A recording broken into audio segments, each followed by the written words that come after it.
सर्वजन सुखाय पार्टी के राष्ट्रीय अध्यक्ष ने करहल चेयरमैन के लगाया मरहम।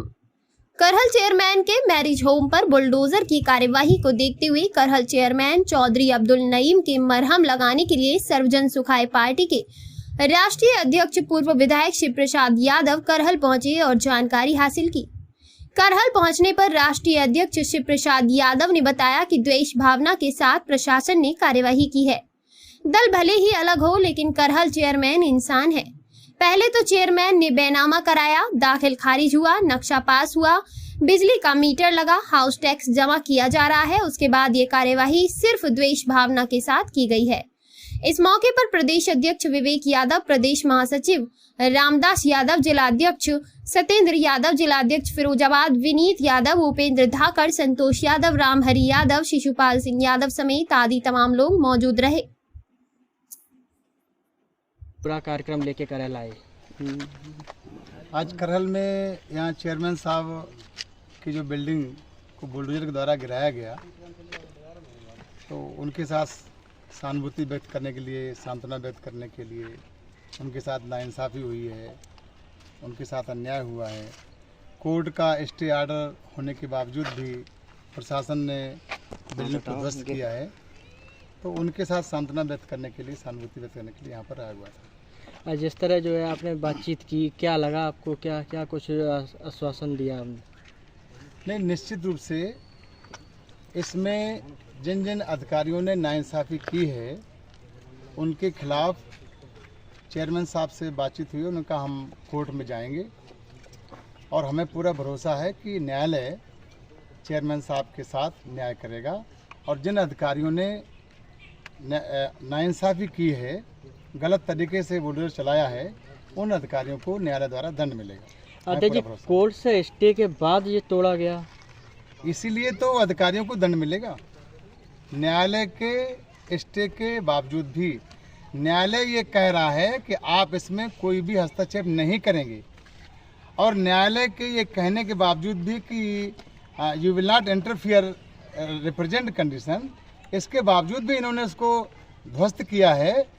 इसी बिना पर तो इन सभी अधिकारियों को दंड मिलेगा न्यायालय के द्वारा। अच्छा अध्यक्ष जी, जिस तरीके से उसमें नोटिस में दर्शाया गया था कि यह तालाब है, पर उनके पास बैनामा भी है। नहीं, तालाब है और इसके पहले तालाब था, फिर इसके पहले लोगों ने प्लाट खरीदे, इसके पहले खरीद करके दाखिल खारिज भी हुए, कई बार दाखिल खारिज हो चुके, कई बार बिक चुके।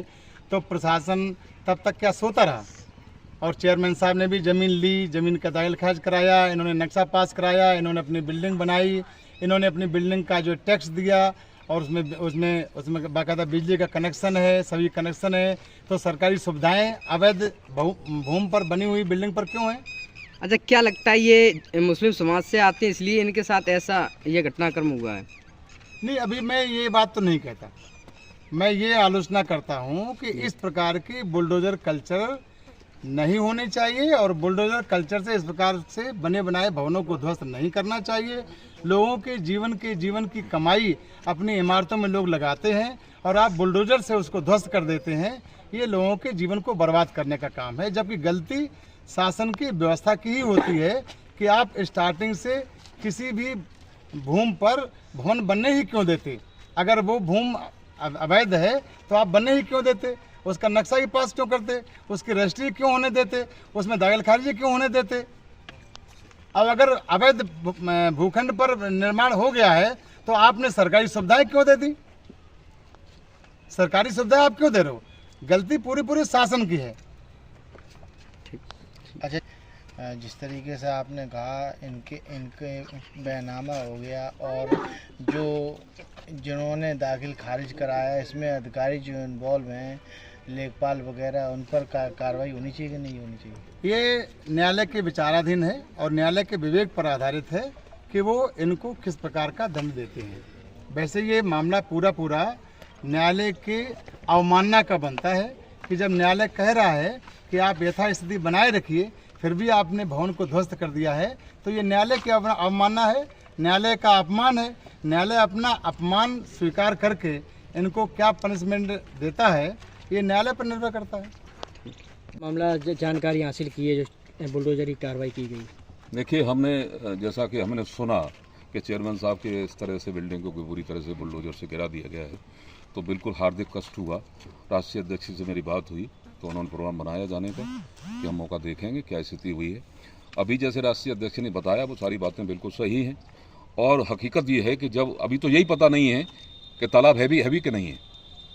अभी ये डिक्लेयर नहीं हो पाया, क्लियर नहीं करा, प्रशासन ने भी नहीं किया और हमें भी नहीं पता है किसी को, आपको भी नहीं पता होगा कि तालाब है भी कि नहीं है। उसके बाद कोर्ट का स्टे है, और कोर्ट का स्टे होने के बावजूद भी प्रशासन इस तरह की कार्रवाई कर रहा है, ये तो माननीय न्यायालय की बहुत बड़ी अवमानना है, और इसका दंड संबंधित अधिकारी कर्मचारियों को अवश्य मिलेगा। और उसमें सबसे बड़ा दोष मैं मानता हूँ तो एसडीएम का मानता हूँ, क्योंकि उसने इस तरह की कार्रवाई की, और पहले आपको क्लियर करना चाहिए था कि वास्तव में तालाब की जगह है कितनी है, उसमें क्षेत्रफल कितना है, उसका रकबा कितना है, और जितनी अब तक कार्रवाई दाखिल कार्य वगैरह होते रहे तो उसमें कौन कौन दोषी कर्मचारी रहा है, अधिकारी रहा है जिसने दाखिल कार्य किए हैं। तो बहुत सी बातें ऐसी हैं जो जांच के विषय में आती हैं, जांच के घेरे में हैं, लेकिन कार्रवाई जानबूझ के की गई है। इस कार्रवाई की सर्वजन सुखाय पार्टी हमारी घोर निंदा करती है, और जहां तक चेयरमैन साहब की बात है, चेयरमैन साहब को जहां जरूरत पार्टी की पड़ेगी, पार्टी उनके साथ है पूरी तरह से। अच्छा अध्यक्ष जी, जिस तरीके से लोकसभा चुनाव में भाजपा को कम सीटें मिली हैं, और ऐसा लग रहा था कि अब उत्तर प्रदेश में बुलडोजर की कार्रवाई नहीं होगी, उसके बावजूद भी है बुलडोजर कार्रवाई होती है, आप क्या कहेंगे? अच्छा, एक बात आपने बहुत सुनी होगी, बहुत पुरानी कहानी है, वो रामायण में सुनी होगी, रावण की और राम की। रावण इतना अत्याचारी हो गया था, इतना घमंडी हो गया था कि वो चाहे सो अन्याय करता था, उससे मना करते थे, उसके परिवार वाले मना करते थे, वो नहीं मानता था। अब जब नहीं मानता है तो उसका फिर क्या हाल हश्र क्या होता आप सभी जानते हैं। ये स्थिति वही हो गई है कि जब इतने के बावजूद बुलडोजर की जो राजनीति हो रही है वो ख़त्म नहीं हो पा रही है, उसका परिणाम भी उनको मिला है, तो ये ख़त्म हो जाना चाहिए। बहुत ख़राब ये राजनीति है बुलडोजर वाली और घमंड वाली राजनीति, हम इसकी निंदा करते हैं।